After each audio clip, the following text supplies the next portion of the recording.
Howdy, howdy, folks. Morrow here with one more tier list before I disappear back into the void again. This time with the skills of Morrowind. I'm surprised I haven't done this one yet, but let's get through this pretty quickly because there's a ton of these things. Now, for the criteria of this, we're going to be rating it on basically just how useful these skills would be. You know, imagine you're making your class, you've got your 10 options, your 5 mages, your 5 minors.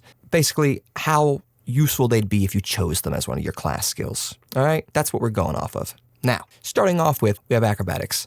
Now, acrobatics I basically always choose in a class, mostly just because it's a good utility skill. I prefer being able to jump higher than jumping shorter. But all in all, it's not too useful of a utility skill. It's a lot more useful in Oblivion, and that's because you can't levitate in Oblivion. But since there's a lot of other things that can basically carry you if you don't take acrobatics, such as the jump spell or levitation, I think acrobatics is, as much as I love it, it's probably only a C. It does let you have lower fall damage as well, which is, sort of neat, because a lot of awkward geometry when you're mountain climbing and spamming your jump up a mountain in Morrowind. But besides that, when it comes to like the actual traversal, jumping higher with acrobatics, due to the abilities of other skills like alteration with levitation and jump, it's not actually that useful in the grand scheme of things. All right, alchemy. Alchemy's kind of broken.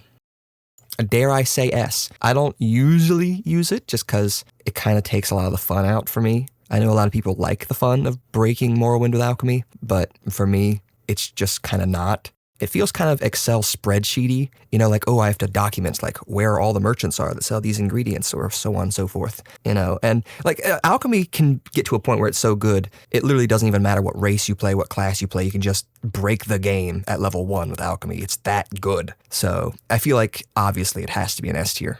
Now alteration, I don't know if I've said this before on other videos before, but it is my favorite of the magic classes. Not saying it's the most useful, but I do think it is the most fun, and I'm saying it's an A tier. It has basically all of the good utility spells in it, stuff like levitation, water walking, jump. That's the sort of stuff. And everybody loves levitation. Who doesn't like levitation? It's the fun one. So I pretty much always choose alteration as at least a minor, even on my warrior or my stealth builds, because those builds tend to have at least one slot of minor open, so I might as well. Okay, armor. Armor, honestly, I think is a D tier. It isn't really that useful long term. A lot of that has to do with the fact that repairing isn't really that useful. I'm not saying you should be walking around with, out of repair equipment. It's just that you can repair it at a merchant, and increasing your armorer skill just makes you repair without breaking stuff more likely. I'm more likely to have a successful repair. I'm more likely to repair more items of durability with my repair hammers per click, right? But do I need to use a whole skill slot on this? I could just have more hammers, so I have less chance of running out of repair clicks, or I could just stop at the merchant more often. I don't really feel a need to spend one of my skill slots on this, unless I'm doing a dedicated warrior who's not, I want to roleplay as someone who takes care of their thing. But if I'm doing just strict mechanical benefits, armor doesn't really have that for me. Like in Oblivion, it does have a mechanical benefit of choosing it because you can go above 100% durability if you have a high armor skill, which is really cool. It's like you're improving the armor, but Morrowind does not have that mechanic. So outside of just being more efficient in maintaining your armor, it doesn't really have that useful of a contribution to your skills. Now, athletics, I think, is a B tier. I like athletics a lot. I almost always pick it, and it's a weird one, though. It is a weird one. It's a way to increase your speed outside of the speed attribute, which is strange. It's a really neat and useful skill to have if you plan on doing a lot of athletic stuff with your character. Now, axe, I think, is a C tier. And honestly, that's nothing I have against axes. It's just I think Morrowind is very limited with its axe options. There's not too many unique axes, artifact axes, and the ones that do exist aren't that good. So I think you're sort of limiting yourself if you're choosing axe as your weapon of choice. And I say that as someone who beat this game for the first time with an axe character. It was a terrible build. It was a light armor Imperial with an axe, but I did it. I ended up beating it with a glass axe because there's just not that many axe options. So that's why I would caution you against axe. In the positive section for axe is, I've said this before in the weapon tier list video, chop is by far the most useful of the weapon type attacks, just because that's the one you use when you stand still, and axe, that's the one they're good at. So if you want a positive out of axe, that's the one I'd go for. Block, it lets me down quite a lot.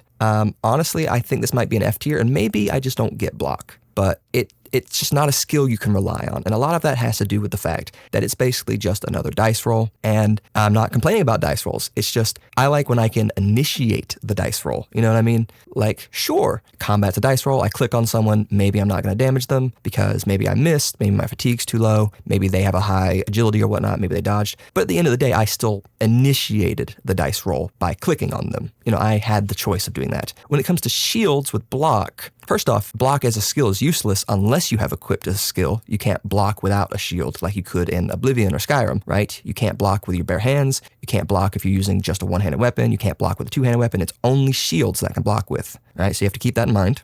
And then second off, it is an automatic dice roll. So basically, instead of you initiating it, right, the enemy initiates it. So whenever they attack you, your character automatically does a dice roll, determining whether they block or not. And maybe it's just a fine-tuning thing. I think the block chances are way too low. I feel like, and maybe I'm just built different, I feel like I would be able to block a lot more of these attacks than my characters are. You know, it feels like maybe once an hour, as a new character, admittedly, with block as a major, I feel like maybe once an hour I've seen this thing click off. And that's just not worth it. Not worth it to me.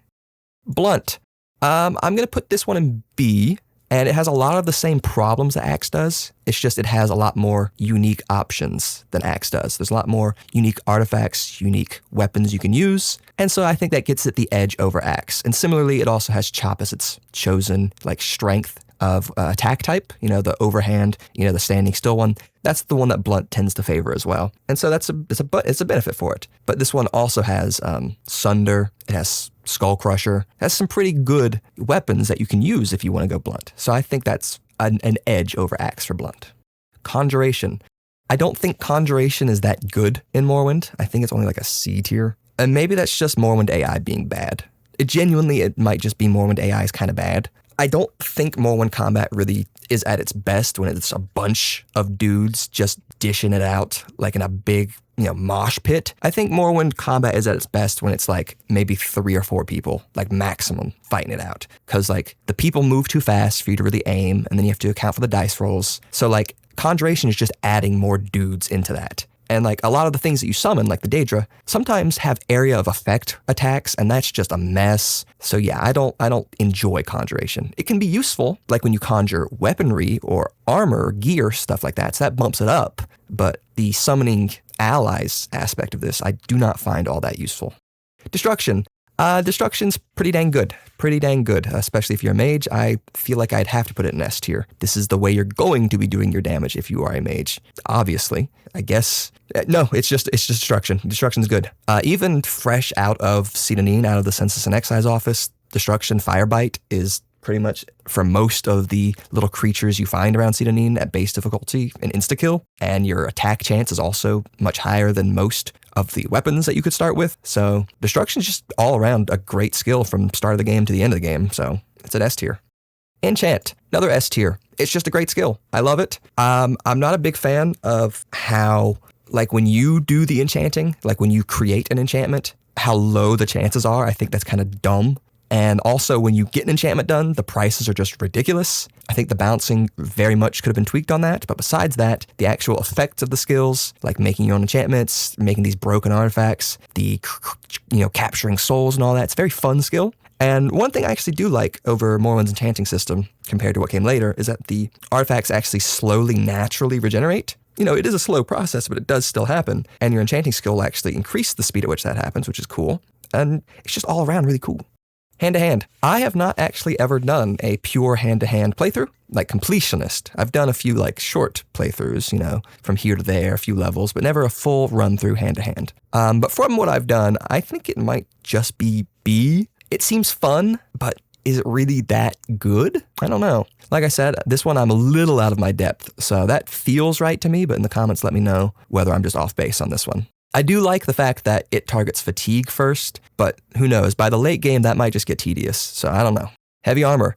This, do I want to put this A or S? I'm gonna put this S tier, and I'm gonna say why. The why is, I think this is the designer's fault, honestly. they put way more love into the heavy armor. And maybe that's just like the classic fantasy tropes. Like most people in the audience are coming into this game thinking of like the cool heavy armor sets, like wanting to like role play as like a knight or something. And so heavy armor is most of what they're going to be thinking of. Most of the cool armor in the game is heavy armor. And by cool, I mean like cool looking, right? Most of the late game equipment is also heavy armor. All right, so we just need to think of that in mind. Now, one of the big downsides of heavy armor is, like the name suggests, it's really heavy. Like, Daedric equipment is in the hundreds of pounds. I think it's like 200, 300. So, starting level 1 character is not going to be carrying that stuff. So that is a big downside, but by that point, you're basically indestructible, except for like DLC stuff. Illusion. I do like Illusion, but is it that good? Not quite. Outside of Charm, it's like a D. Like, Light's good. Chameleon's good, Charm is really good, Invisibility good, but they're so situational, right? Like Invisibility, I don't think I've ever casted Invisibility, like the spell version. I've either just used Chameleon that was really high, because Chameleon's way more useful than Invisibility. I think I've said this many times before, because Invisibility will break as soon as you do something. So like, why would I do that unless I had no other choice? Chameleon's just way better. I like Light, because I don't want to be in the dark. And sometimes, if you're carrying a torch, you can't use two-handed weapon, and I tend to prefer two-handed weapons. But Charm is pretty much the most universal of these, because sometimes you're persuading someone, and they just don't want to give you something. You should just hit them with a Charm spell. But the sheer lack of universality in illusion spells, how infrequently you're going to be using them, is what's dragging this down. Light armor, I think it's a B. It's a B. It looks cool, especially a lot of the late game stuff. I like glass armor a lot. It's got aura. I'll give it that. Glass armor has aura. I like how it glows a bit, but the benefits of glass armor and like the light armor in general, with how little it weighs, doesn't tend to, at least in my books, outweigh a lot of the bonuses that you get with medium and heavy armor. And a lot of the unique pieces of light armor aren't as good as the unique pieces of medium and heavy armor. Like I'm thinking of Ebony Mail, Lord's Mail, stuff like that, or Fists of Randagolf. Think of stuff and artifacts like that. I can't really think of some like, oh man, these are amazing light armor pieces off the top of my head. Like Boots of the Apostle are the only amazing, off the top of my head at least, light armor piece that I can think of. And like that's the only piece of light armor I usually wear in my builds. Even if I'm a medium armor character or a heavy armor character with no light armor skill, I will still wear Boots of the Apostle because they're that good. But besides that one, what else is there? I don't know. Let me know in the comments if there's one I've somehow forgotten. Longblade.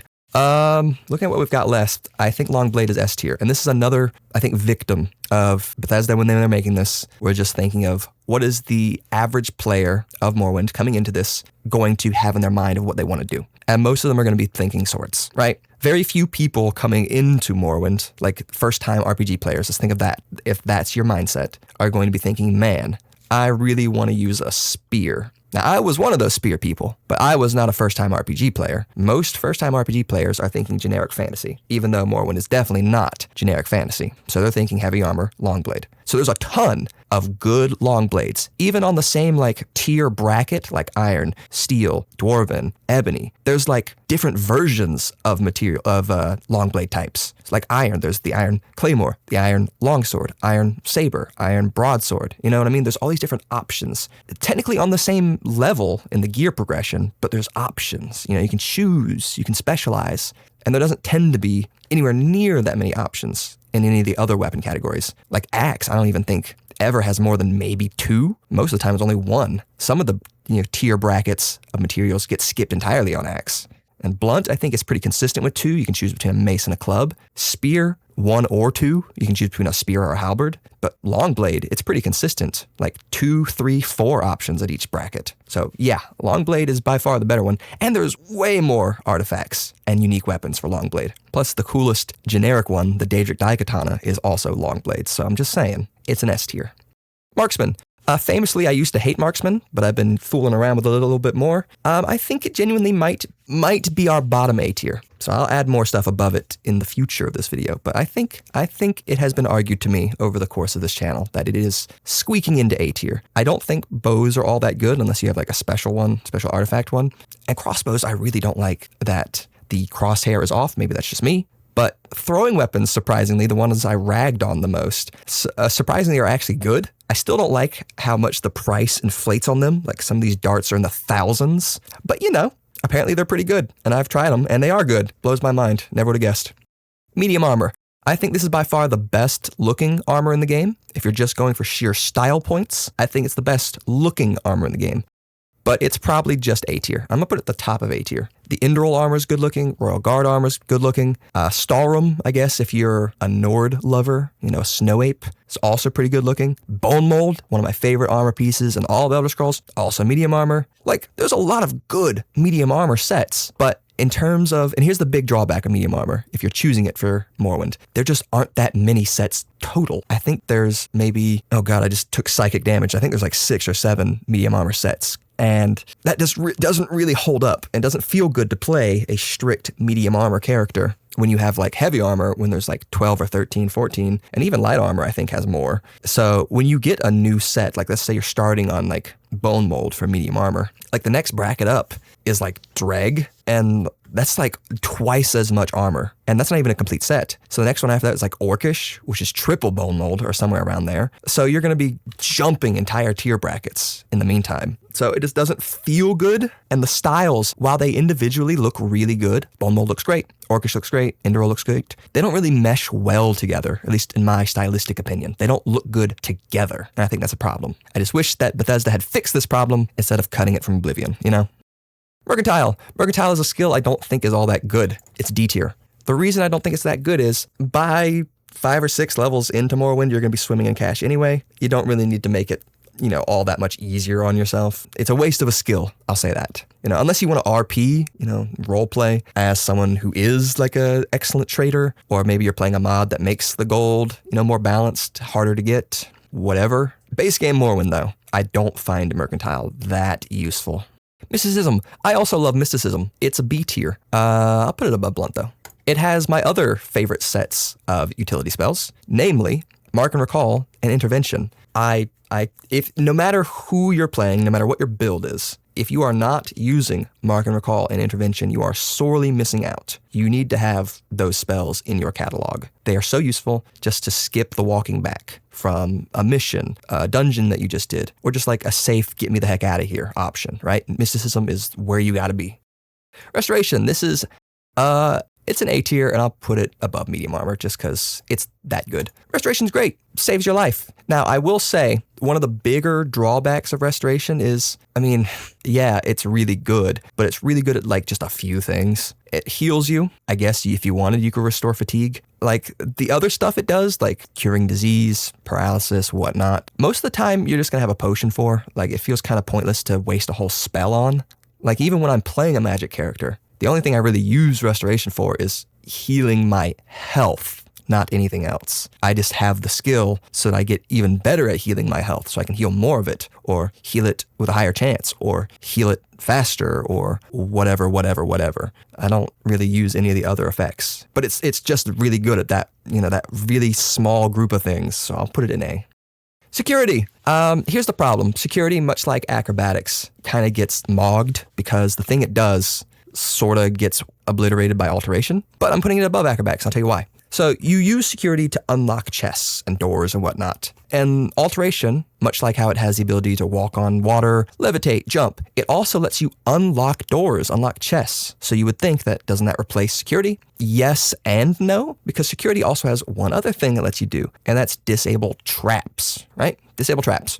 Alteration does not let you disable traps. So sure, Alteration can get you through the lock, just like security can. Alteration will not get you through the trap. So basically, you can unlock the chest or the door or whatever, but you'd still have to deal with the trap and eat it. So take the damage or whatnot. So what you could do is you could unlock it with Alteration and then disable the trap with security. That's what I usually do. Or you could just unlock it with security and disable it with security. Or unlock it with Alteration and eat the trap. Either way. But the fact that acrobatics can theoretically be invalidated with Alteration, but security can't be entirely invalidated with Alteration, to me means that security goes above acrobatics. Shortblade. I like Shortblade a lot. Quite a lot, actually. I'm putting it at the bottom of A, but I will put it above Marksman. I think Shortblade tends to only get better as the game goes on into the late game. Early game, it's kind of not that great, but it gets exponentially better as your equipment gets better. To the point where like the Daedric Tantos and Daedric Wakazashis really start to obliterate the opponents in the late game. And a lot of that has to do with the fact that their damage ranges are very small, which means you're incentivized to spam attacks. Because the way that damage ranges, and I've mentioned this in my my new player's guide, that damage ranges are actually not completely random. They're influenced with you having a higher chance to hit the higher end of the damage range based on how long you hold the weapon. But because the damage range on short blades tend to be very small, that means you're not actually punished all that much for just spamming the click. So you should just spam the click on your short blade. So yeah, just go crazy. Stab them. Short blades are great. Sneak. I'm not a big sneak fan. Maybe I don't really feel bad doing this, but it's kind of F tier. I'll put it above block though. Sneak is just sort of a kind of a broken mechanic in Morrowind. And I'm not talking about thieving skills in general or rogue skills in general. As you can see, they're kind of all mixed around. But sneak, the concept, the mechanic, is just half-baked in Morrowind, which sucks to say that because that's like a third of the playstyles. But it just is what it is. Pickpocketing's not great. Thieving around isn't great. It's kind of hard to tell whether you're even being detected or not. It sucks. It just sucks. Spear. I like spear as a concept. Historically, I am a historian. That is what I went to school for. It's one of my favorite weapons in history, but in this game, it is a D tier. They're just not good. A lot of the benefits that spears have historically as a weapon is their reach. But the problem with Morrowind AI is that they tend to just charge you down and rush at you, which means that even though spears have reach bonuses in Morrowind, you're not really taking advantage of them. Plus, their main damage, type is thrust, which you can only activate if you're moving back and forth, which is just awkward to do. Plus, there's not that many cool spears. I think there's Spear of Bitter Mercy off the top of my head, and I can't really think of another one right now. So yeah, it's probably the worst of the melee skills, which sucks because I love them. Speechcraft I like, but it's probably just a C, and I will put it above Conjuration. It's useful, if you want to, persuade people, you want to RP, your charismatic arc. But I think illusion sort of invalidates that. Although speechcraft is more useful for when you want to do the taunt circle, you want to just get someone to attack you. So, it saves you a good bit of time, if you're impatient. I like speechcraft. It's definitely, a lot of these skills you'll realize are very much RP skills, They can be invalidated through other schools, but, why would you if you're actually playing your character? Unarmored, a skill I wish they would bring back. Because, it's cool to have a reason not to wear armor besides just, roleplay. I think it's another C tier though. Another C tier. It gives you armor for not wearing armor. That way you're not just, a wet noodle whenever you're playing a mage and some melee fighter actually manages to get up close on you. You're actually, you got a little bit of defense. Not as much as light armor or medium armor or heavy armor, but there you go. So this is what I'm thinking in terms of the skills. I probably made a bunch of decisions that you, the viewer, definitely wouldn't agree with, but let me know that in the comments. Let me know about my diabolical decision making. This is Morrow, and I'm out.